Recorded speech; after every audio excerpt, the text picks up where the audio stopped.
Okay, good morning everyone. I'm Zhiqi. I'm a second-year PhD student. So today I'm very glad to be here to present my research.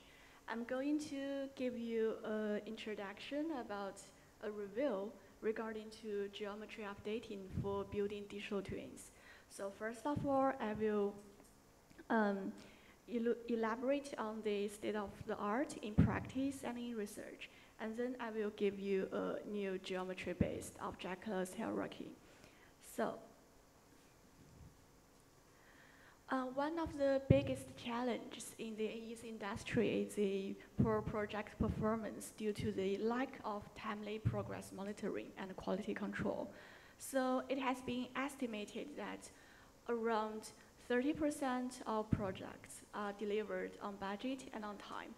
And more than half of companies, they have experienced of poor project performance. So we are thinking about what kind of solution we can use to solve this problem. So one kind of solution is trying to use digital twin. So this is a part of figure of the whole left circle of digital twins, and it's a physical twin here.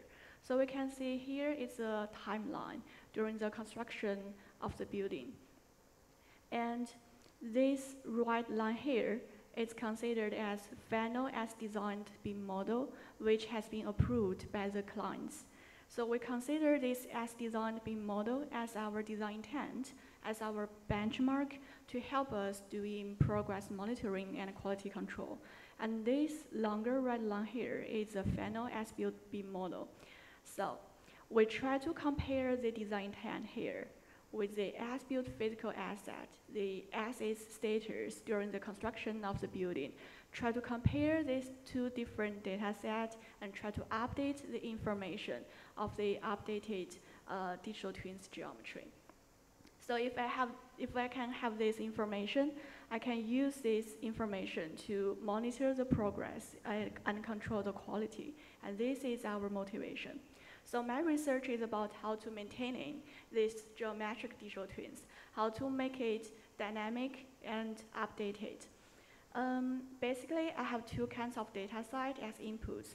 One is a point cloud, another part is a as-designed model. So currently, we are using IFC file to help us to do this updating process. So maybe in the future, we can use image as our complementary part input to help us solve this problem. So for this review paper, I'm trying to firstly gain a contextual understanding of the state of practice in this topic. And secondly, I like to investigate the state of the research regarding instance detection in the spatial visual data versus design intent environment. So here, spatial and visual data, SVD, means point cloud and the images. And design intent is the final as-designed BIM model. So actually, it can be also considered as the scan versus BIM system. So the last one is I proposed a new geometry-based class hierarchy. So as for the state of practice, we have three stages which has been adapted by the scan versus BIM system developed by Boucher in 2015.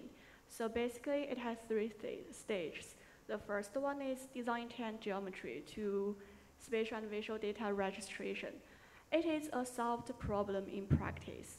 So basically, we try to select at least 3 points, 3 corresponding points in 2 data sites, and we try to calculate the transformation matrix to do the registration.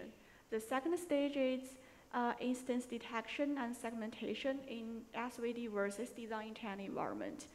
So here, we not only want to detect this object, but we want to also segment the all point clouds regarding to this kind of object. So this is also the main part of this review paper. The last stage is the instance geometry reconstruction. So basically, we can use primitive shape fitting to reconstruct some primitive shapes like cuboid or cylinder, or we can use mesh to reconstruct the irregular shapes. So for the second stage, what I can think about is I want to find how status of the current software can do by comparing these two kind of data sets, IFC model and the point cloud. There is a function named clash detection, which can insert these two kind of data sets into one environment. So this is some demonstrations in different kinds of software. And I also did an experiment using Faro as-built for Revert, but the result seems that the most collision detection is unnecessary in terms of object level, because it cannot give us the information we can use directly to do this updating. So the question is, to what extent can the existing state-of-the-art software update the geometric digital twin automatically? So here are two conclusions. One is no software can automatically detect and segment instances in this scan versus beam system. By contrast, we have scan-to-beam system like edgewise software. It can do a good job on it, but it cannot give us the instance labels information. So we don't know the ID of this instance. And the second one is clash detection, which I show here. The second conclusion is that currently it has a lack of 3D representations to support us doing progress monitoring and control the quality. So by contrast, we have some image-based solutions like OpenSpace and BuildOut. There are two kinds of commercial solutions, but what they do is they use a camera on the helmet to capture the images through the construction sites. So it's like the 3D information for control the quality.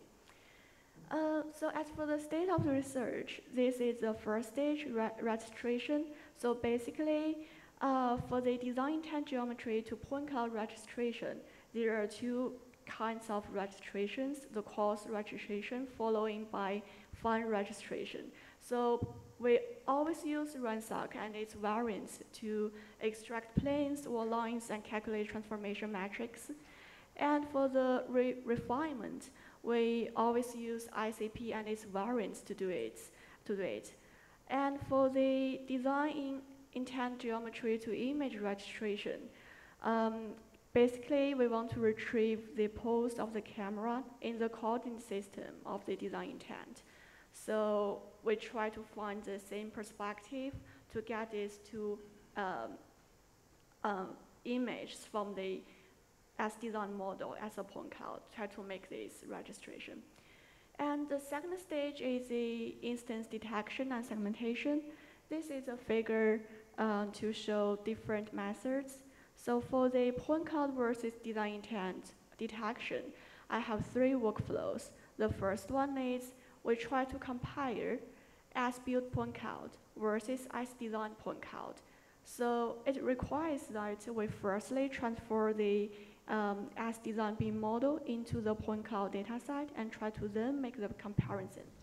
So two methods here is point-to-point comparison, which is easy to understand. We try to calculate the clonest distance between 2 points and make this connection.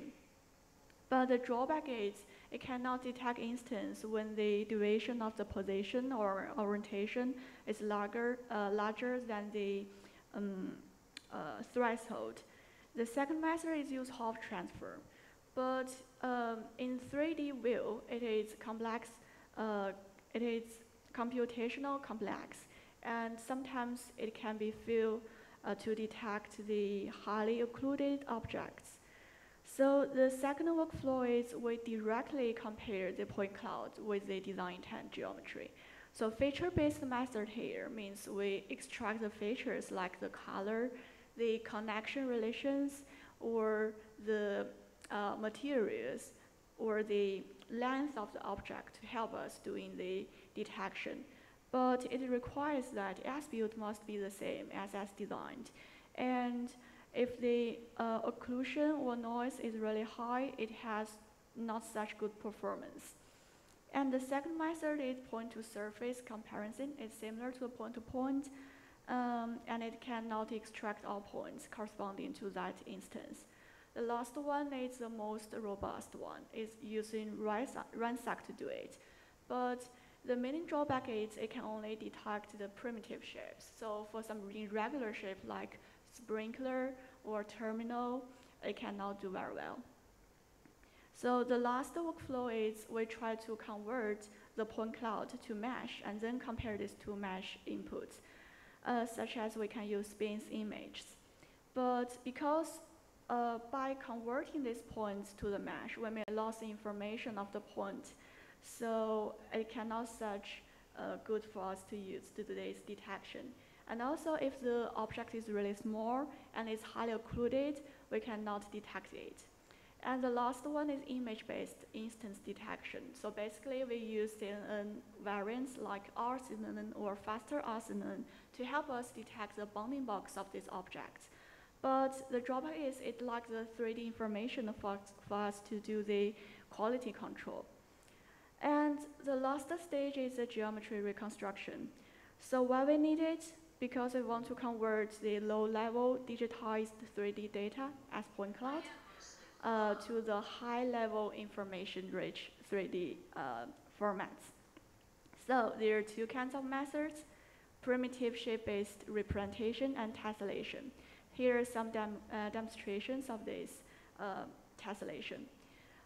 Here are also some gaps because in practice, when we capture these points, we have some gaps that need to be filled, like these holes and truncation. But for the holes, there is a reveal here to give us some method to fill these gaps. But for the truncation, it means that we have no neighbor points to help us to estimate the artificial points position and orientation. So maybe for this truncation part, we can use design intent as a prior knowledge to help us do it. So based on the reviews, we have 5 core gaps. So first one, we don't know how to update geometric building digital twin when the environment with high clutter and occlusions. So for example, there is an instance in front of this object when we do the scanning, or an instance surface is not such fully visible. And the second point is when there are distinct deviations in terms of position, orientation, skew, and scape between the design intent and as-built status. And the third one is when the instance built in non-primitive shapes, because currently lots of methods are trying to extract the points for cylinder or cuboid, but they don't consider like the pipe joint like cross joints or sprinkler or light fixture. So we need to consider find a method to do it. And the fourth one is that when the instance is transparent, because as for the point cloud, it cannot get this information due to light transmission. And the last one is we don't know the top frequent object instance in a typical building, because we know the number of objects in a building can measure in thousands, but if we can prioritize the top frequent object classes, we can significantly save time and reduce the cost.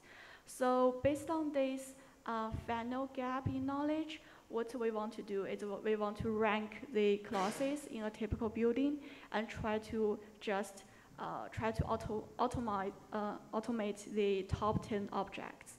So before we do ranking, we need to understand the current object classes in a typical building. This is the current classification standards like unit class, unit format, OMI class. But the thing is that the main property of this kind of standards is function-oriented. So there are many activities for different classes. So it cannot be used directly for us to do the geometry updating. So this is the motivation why we want to derive Hudrokis tree, which is a geometry-based object class hierarchy. So this is a very brief framework of Hudrokis tree. We have 3 different categories: structural, mechanical, and electrical. And we have a different number of classes here with the leaves of geometry classes. So it has two properties. One is it is all visible object classes, and it's geometry oriented. Here are some examples for our Hudrokis tree. You can see this is a very typical for the primitive objects, because if we have roof, wall, slab, and door, we can have a very simple room to be used. And this is level 4 for different shapes. And for this part of figure, I want to emphasize this part, plumbing segment here, because actually for different functional parts, we may have plumbing segment, duct segment, and piping segment, but from the geometric perspective, they all have two kinds of shapes, that is cuboid and cylinder.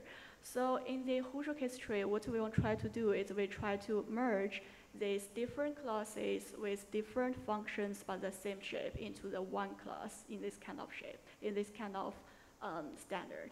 So this is the end of my review presentation, but I want to show some my research interest here.